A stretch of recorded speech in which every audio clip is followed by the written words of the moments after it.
بسم اللہ الرحمن الرحیم۔ السلام علیکم دوستو۔ جناب رسول اللہ صلی اللہ علیہ وآلہ وسلم نے ارشاد فرمایا، تم میں سے کوئی شخص اس بات کو نہ چھوڑے کہ وہ 2000 نیکیاں کر لیا کرے، صبح کے وقت اور شام کے وقت سبحان اللہ و بحمدہ 100 مرتبہ کہہ لیا کرے تو اس کے لیے 2000 نیکیاں ہو جائیں گی۔ اتنے گناہ انشاءاللہ تعالی روزانہ کے ہوں گے بھی نہیں، اور اس تسبیح کے علاوہ جتنے نیک کام کیے ہوں گے ان کا ثواب علیحدہ نفع میں ہے۔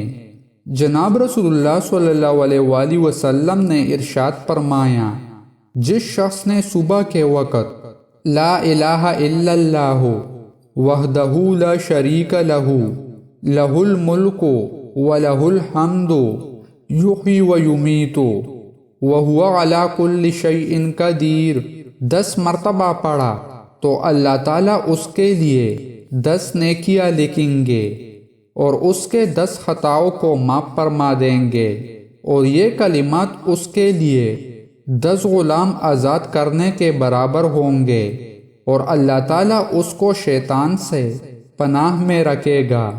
اور جس شخص نے کلمات مذکورہ کو رات کے وقت پڑھا تو بھی یہی فضیلت حاصل ہوگی۔